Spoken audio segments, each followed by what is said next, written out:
ಅನ್ನದಾತನಿಗೆ ಎಡಚಣ ಭಾಗದ ರೈತ ಬಾಂಧವರಿಗೆ, ಇಂಡಿ ಭಾಗದ ರೈತ ಬಾಂಧವರಿಗೆ, ಅರಸಂಗಿ ಭಾಗದ ರೈತ ಬಾಂಧವರಿಗೆ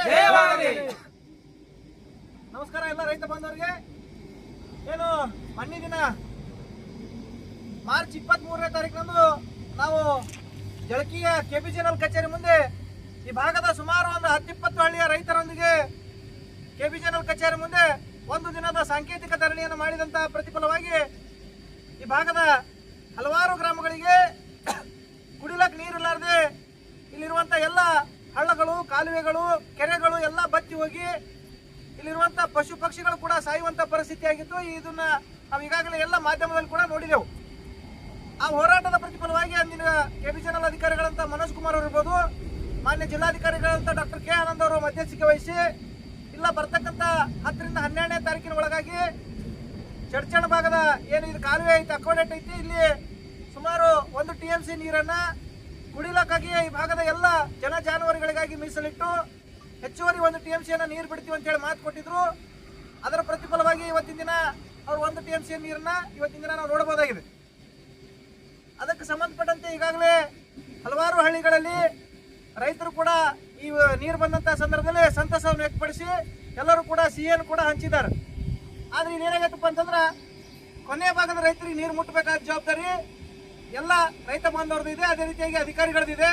ಆದ್ರೆ ಇಲ್ಲಿ ಏನು ಸಮಸ್ಯೆ ಆಗತ್ತದ ಅಂತಂದ್ರೆ ಈ ಭಾಗದ ಎಲ್ಲ ರೈತರು ವಿದ್ಯುತ್ತನ್ನ ಕಟ್ ಮಾಡಿದ್ರು ಕೂಡ ಏನು ಟ್ರ್ಯಾಕ್ಟರ್ಗಳ ಮೂಲಕ, ಡೀಸೆಲ್ ಎಂಜಿನ್ಗಳ ಮೂಲಕ ಅತ್ಯಂತ ದೊಡ್ಡ ದೊಡ್ಡ ಮಷೀನ್ಗಳನ್ನು ಹಚ್ಚಿ ಈ ಕಾಲುವೆಗಳ ನೀರನ್ನ ಬಳಸ್ಕೊಳಕತ್ತಾರ.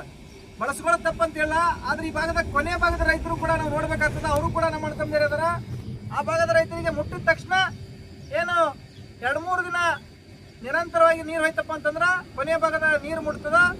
ನೀರು ಮುಟ್ಟಿದ ನಂತರ 5 ದಿನ ಹೆಚ್ಚುವರಿ ನೀರನ್ನು ಕೂಡ ಇಲ್ಲಿ ನಿರಂತರವಾಗಿ ಬಿಡ್ತದ.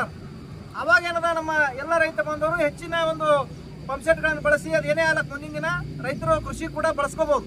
ಆದ್ರೆ ಈ ಸಂದರ್ಭದಲ್ಲಿ ಮಧ್ಯಂತರದಲ್ಲಿ ಈ ಹೆಚ್ಚಿನ ನೀರನ್ನು ಬಳಸಿದ್ರಪ್ಪ ಅಂತಂದ್ರ ಕೊನೆಯ ಭಾಗದ ರೈತರಿಗೆ ನೀರು ಮುಟ್ಟಂಗಿಲ್ಲ. ಮತ್ತೆ ನಾವು ಆ ಭಾಗದ ರೈತರನ್ನ ನೋಡ್ಬೇಕಾದಂತ ಪರಿಸ್ಥಿತಿ ಐತಿ. ಯಾಕಂತಂದ್ರ ಭೀಮಾ ನದಿಯ ನೀರನ್ನ ಈ ವರ್ಷ ಒಟ್ಟಾರೆ ಬಿಡ್ಲಾರ ನಿಮಿತ್ತವಾಗಿ ಆ ಏನು ಚಡ್ಚಣ ಭಾಗದ ಕೊನೆಯ ಹಳ್ಳಿಗಳಿಗೆ ನೀರಿನ ಸಮಸ್ಯೆ ಆಗ್ಲಕತ್ತದ. ಅದಕ್ಕೆ ರೈತ ಬಾಂಧವರಲ್ಲಿ ಕಳಕಳಿಯಿಂದ ವಿನಂತಿಸ್ಕೋದೇನಂದ್ರ ರವಿವಾರ ಮತ್ತು ಸೋಮವಾರ 2 ದಿವಸ ನೀವೇನಾದ್ರೂ ನೀರನ್ನು ಬಳಸಲಿಲ್ಲಪ್ಪ ಅಂತಂದ್ರ ಈ ನೀರು ಕೊನೆಯ ಭಾಗದ ರೈತರಿಗೆ ಮುಟ್ತದ. ಅವಾಗ ಎಲ್ಲರೂ ಕೂಡ ರೈತರು ಆನಂದದಿಂದ ಇರ್ಬೋದು. ಆದ್ರೆ ನೀವೇನಾದ ಇಲ್ಲ ಯಾರು ಏನ್ ಮಾಡ್ತಾರ ಅಂತ ಹೇಳಿ ಏನಾದ್ರು ಮೊಂಡಾಟಿಕೆ ಮಾಡಿ ದಿಟ್ಟತನ ತೋರಿಸಿ ನಾವು ಮೋಟ್ರ್ ಹಚ್ಚಿಸ್ತೀವಿ ಅಂತ ಹೋದ್ರಪ್ಪ ಅಂತಂದ್ರ ಈಗಾಗಲೇ ಈ ನೀರು ಕುಡಿಲಾಕ್ ಬಳಸ್ಲಾಕ ಅಂತ ಹೇಳಿ ಬಿಟ್ಟಿದ್ದೈತಿ. ಇದಕ್ಕೆ ಜಿಲ್ಲಾಧಿಕಾರಿಗಳು ಮತ್ತು ಬೆಳಗಾವಿಯ ರೀಜನಲ್ ಕಮಿಷನರ್ ಅವರು ಒಂದು ಆರ್ಡರ್ ಮಾಡ್ಯಾರ. ಏನಪ್ಪಾ ಅಂತಂದ್ರ ಇಲ್ಲಿ ಯಾರಾದ್ರೂ ಕೂಡ ಪಂಪ್ಸೆಟ್ಗಳನ್ನ ಅಕ್ರಮವಾಗಿ ಬಳಸಿ ನೀರನ್ನು ಎತ್ತಿದ್ರಪ್ಪ ಅಂತಂದ್ರ ಆ ಮೋಟರ್ಗಳನ್ನ ಸೀಸ್ ಮಾಡಿ ಅವ್ರ ಮೇಲೆ ಕೇಸ್ ಮಾಡ್ರಿ ಅಂತೇಳಿ ಈಗಾಗಲೇ ಅವ್ರು ಆದೇಶ ಮಾಡ್ಯಾರ. ಅದಕ್ಕೆ ಮತ್ತೆ ಒಳ್ಳೆ ನಮ್ಮ ರೈತರು ಅರೆಸ್ಟ್ ಆದ್ರಪ್ಪ ಅಂತಂದ್ರ ಆ ಮೋಟರ್ಗಳನ್ನ ಅವ್ರು ಸೀಸ್ ಮಾಡಿ ಮತ್ತೆ ದಂಡ ಹಾಕಿ ಆ ಮೋಟರ್ಗಳನ್ನ ಸದ್ಯ ಕೊಡಂಗಿಲ್ಲ. ಆ ರೀತಿ ಆಯ್ತಪ್ಪ ಅಂತಂದ್ರ ನಮ್ಮ ರೈತರು ಮತ್ತೆ ನಷ್ಟ ಅನುಭವಿಸ್ಬೇಕಾಗ್ತದ. ಅವ್ರ ಮೇಲೆ ಕೇಸ್ ಆಯ್ತಪ್ಪ ಅಂತಂದ್ರೆ ಮತ್ತೆ ನಾವೇ ಹೋರಾಟ ಮಾಡ್ಬೇಕಾಗ್ತದ ರೈತ ಸಂಘದವರು. ಸೊ ದಯವಿಟ್ಟು ಎಲ್ಲರಲ್ಲಿ ವಿನಂತಿ ಏನಂತಂದ್ರೆ 2 ದಿವಸ ನೀವು ಸಹಕಾರ ಮಾಡಬೇಕು. ಅದಾದ ನಂತರ ಕೊನೆ ಭಾಗದ ನೀರು ಮುಡ್ತಂದ್ರೆ ಮತ್ತೆ ನಾವು ಯಥಾ ಪ್ರಕಾರ ನೀರು ಬಳಸ್ಕೋಬಹುದು.